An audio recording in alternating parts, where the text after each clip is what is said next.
these conflicts that we're having with our partners or with our families or coworkers or friends are showing us where the codependent patterns and tendencies are still existing within them.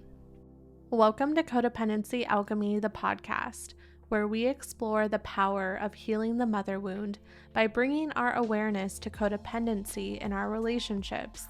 Tap into my world and support the podcast by joining the Codependency Alchemy Substack community. By subscribing, you will receive weekly newsletters with shadow work prompts, masterclasses, and so much more to support you on your journey. Now let's get into this week's episode. Hey babes, welcome back to Codependency Alchemy, the podcast. I'm your host, Alyssa Zander, and I'm coming to you on this absolutely beautiful fall day in Portland. If you're watching the podcast on YouTube, you can see the video. I'm even going to turn my camera so you can see the beautiful colors outside. It's just so freaking gorgeous. I have to go for a walk after this and just soak up all the fall leaves. As some of you may know, if you follow me on TikTok and Instagram and social media, you saw that I just also got back from my first time ever in Mexico. I cannot believe that I am saying that as someone who is also Mexican. It was like a coming home. I got to learn so much about my ancestors and the traditions and the things that they do there to celebrate their ancestors and their culture, and it was just beyond any expectations. I don't think I went with any, but it was just beyond. It was so beautiful, and it was really nice to travel with Justin outside of the country. We've been together for almost 10 years, and we have actually never traveled out of the country together. We've traveled out of the country separately, but we haven't actually spent any time out of the country together. So it was, again, better than expected. Traveling obviously brings up a lot in relationships, and also where we've kind of been cosmically with, the solar eclipse and lunar eclipse, and we're in Scorpio season now. I noticed for so many people who I work with and people in my community that there's this upheaval around relationships and relationships being challenged. And so I want to bring this conversation to the podcast today because I spoke about it briefly on my Substack newsletter. If you are not subscribed to my Substack, Codependency Alchemy, please go do so literally right now. Pause the episode, go to the show notes and click the Substack newsletter. You'll get weekly, actually semi-weekly, every Wednesday and Friday, you'll get a newsletter from me, and I am dropping, personal shares, stories, shadow work questions, all the things to continue to support you guys. And I dropped this video last week in the newsletter because I had just gotten so many messages my relationship is shit and this is what's happening and everything's falling apart and relationships are being extremely challenged. And so many people said, oh, it's because the eclipse, and it's because we're in Scorpio and all of these things to blame cosmically. And I get it, I get that, and cosmically we're gonna be in this for the next year and a half, because what we're experiencing is a South Node in Libra, North Node in Aries, and the dark side of South Node, the shadow side of South Node in Libra is quite literally codependency. It's people pleasing. It's where you're playing small in your relationships and in your life and in your business and your work and your family and just all relationships. So it's going to be at the forefront of conversations. Our relationships are being challenged because codependency just can't go forward with us. It's not meant to. Where we are heading collectively is in sovereignty. And when we are heading towards sovereignty, codependency doesn't have a place. The antithesis of codependency is sovereignty, meaning that we are stepping into our fullest expression of self. It means that we are stepping into our authenticity. It means that we're stepping into our autonomy. And so, by continuing to step into our authentic expression of self, we start then honoring the authentic expression of other people's selves. And so, where this is flipping our relationships on their head is that these conflicts that we're having with our partners or with our families or coworkers or friends are showing us where the codependent patterns and tendencies are still existing within them.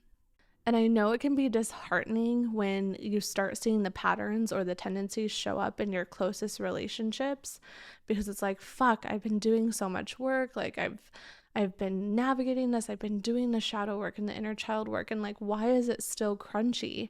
And we can sometimes let the judgment or the shame of the patterns showing up kind of take the main stage, if you will. But really, if we can shift the perspective and see it as, oh, fuck, here's another way this shows up. Oh, here's another one. Oh, thank God this is peeking out around the corner so I can see it, because now that I see it, I can make a different choice. I can relate to my partner differently here. Oh, here's another way that I, withhold my truth in order to keep the peace.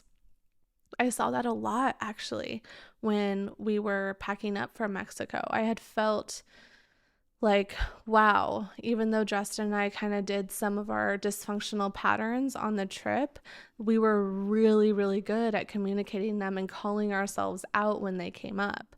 But towards the end, I noticed this like pattern of mine where I, am saying like in my head, he's not helping pack. Why isn't he helping pack? It must be nice for him just to like not have to pack the bag. And at the same time, notice where it's like, well, how is he supposed to help? Because I want the bag packed a certain way anyways. So I was having this whole full-blown conversation in my head where an older part of me would grab onto he's not helping, and that means that he is lazy, or like I would try to put him in some sort of box or judgment, rather than seeing how I actually don't want him to help because I want this to be packed a certain way. And him helping is actually going to cause more frustration.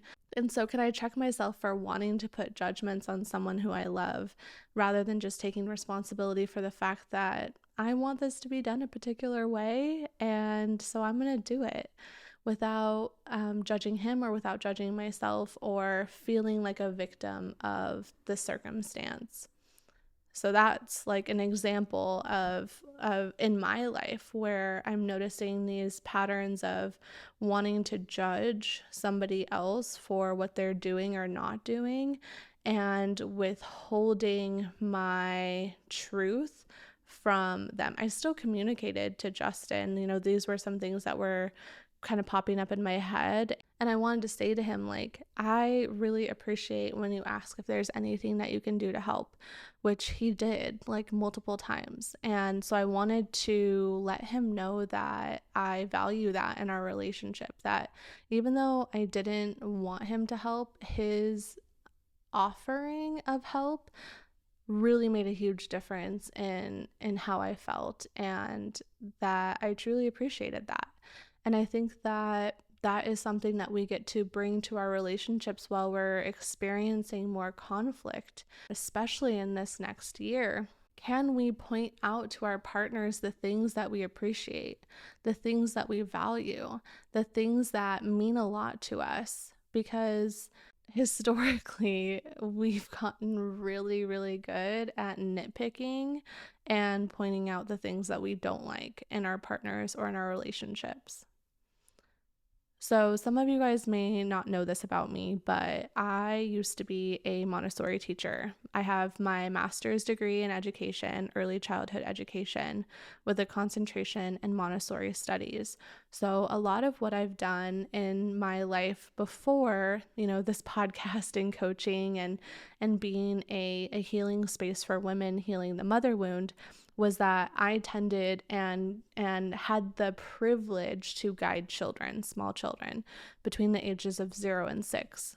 And in this chapter of my life, I really got to learn what it looks like and feels like to heal my inner child, because I will tell you guys, children will always illuminate and trigger and activate and mirror back to you what is needing to be healed within you. Did I know it was going to lead to what I do now? Absolutely not. But I can see so clearly now how I am the guide for showing others how to tend to and hold space for the inner child within them, because I got the opportunity to do that in my work with children. So that's just a little bit of background, because I want to tell you something that really, really supported me in the classroom and that I think can really support us in our relationships.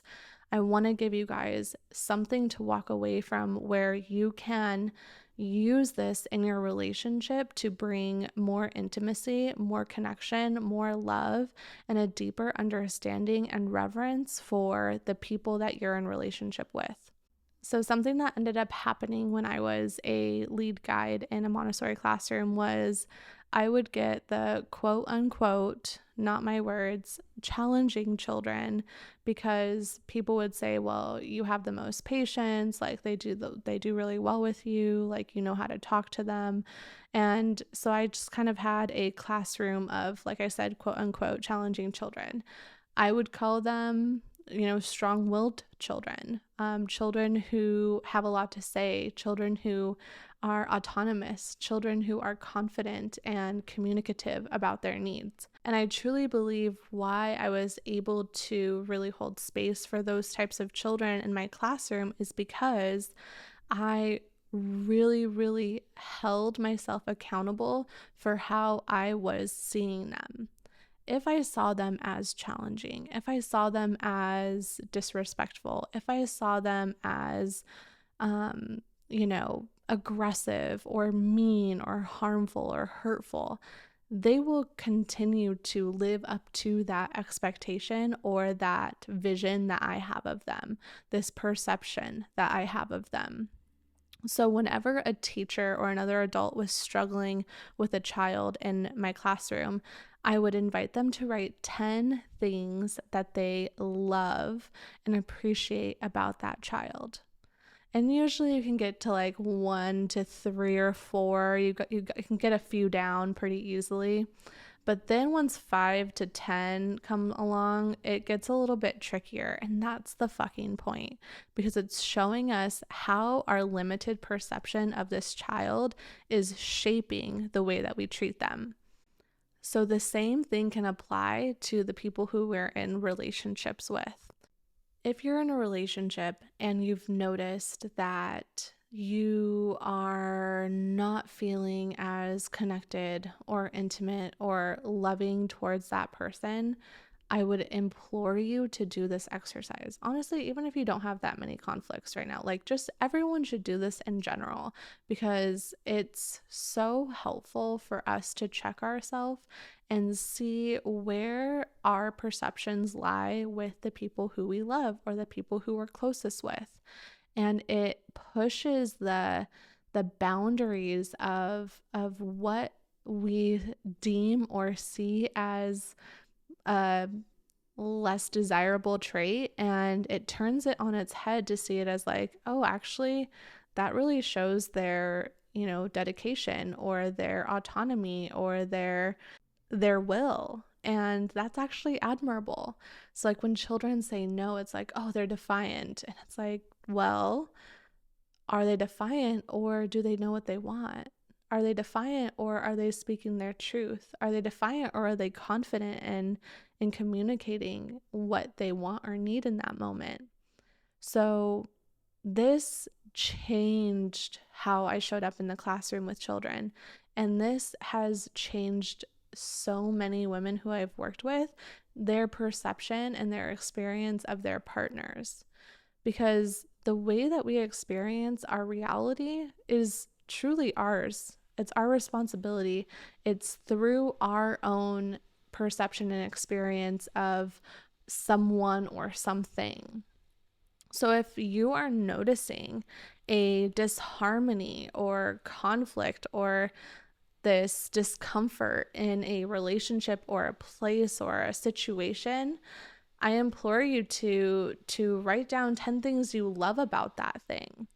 10 things that you maybe don't even love but appreciate or can value about that thing. And begin to notice how your experience shifts. Do you soften for them? Do you open up more? Does the tension in your shoulders decrease? Do you loosen up? Do you start laughing at the fact that you maybe were experiencing it totally different, but now you have this whole different lens? Can you see what has changed when you focus your energy and attention on a different reality? So if you're listening on Spotify or if you're watching the episode on YouTube, I encourage you to leave a response in the Q&A or in the comments. What are 10 things that you love, value, or appreciate about your partner or the person that you're seeing or the situation that's bringing up a lot of discomfort and disharmony in your life? Can you write 10 things out? Can you also hold some compassion for yourself as you do it? It might bring up a lot of emotion. It might bring up a lot of anger. It might bring up a lot of resentment. Like, it can bring up whatever it brings up. Can you hold compassion and grace for yourself? Because I noticed when I was really struggling with a child in my classroom and I couldn't get past 3 things that I appreciated about this child, the guilt and the pain that brought me was so fucking heavy. So it's like, can I hold compassion for the part of me that just can't see past 3 traits that I appreciate, and lean into it? Like, maybe I need to give myself a couple days. Can I then take this whole week, because honestly, this might not be something you can do in a day. Can you start the list off and then for the next week observe? I would observe the child and pick out the things that I valued or appreciated. Oh my gosh, they picked up that pencil for that younger child and that younger child didn't even ask. They are kind, they're thoughtful, they're attentive, right? Can you look and observe your husband, your partner, your loved one? Okay, he got me a glass of water when he noticed mine was empty. That was thoughtful. We'll start noticing these little, quote unquote mundane tasks that they're doing, and we're like, oh wow, here I thought that they didn't care about me, but they gave me the extra piece of steak at dinner. That is caring, that is thoughtful. These things go unnoticed so often. So while we're going through this crunchy moment cosmically, seeing where codependency lies in our relationships, I think a base or a foundation we must have moving forward is that we have to see our partners and our loved ones in a way that is supportive for them and for us and our relationships with them. If we cannot see past this limited perception that we have of them, then the conflicts are just going to continuously compound on top of itself. It first starts with, how are we experiencing them in our life? And this is a perfect first tool for seeing how we are relating to the people that we love. So babes, I hope this was supportive for you as we're traversing this crunchy time together. You're absolutely not alone. I'm here with you in it. If you don't already, follow me on Instagram and TikTok. I try to post there daily on just current energies and what we're moving through and answering your guys' questions. I'm also doing Q&As on my Substack newsletter. You can get access to the private podcast audios, which are all around me answering your questions by subscribing to Substack. Again, go to the show notes. Do it now. You can even be a free subscriber and get tons of content every single month, shadow work prompts to support you, and journaling. And honestly, you get some of my cringy personal shares, which I think are, invaluable and help you not feel alone in the journey. So check out all of that in the show notes or description box below, and I will see you guys soon. Love you so much. Bye. Thank you for joining me on Codependency Alchemy. I hope this podcast continues to offer you valuable insights and tools for breaking free from destructive patterns and creating healthy, fulfilling connections with others. And if you found this podcast helpful, I would love it if you would consider leaving an honest rating and review so that others can discover these valuable insights and tools as well.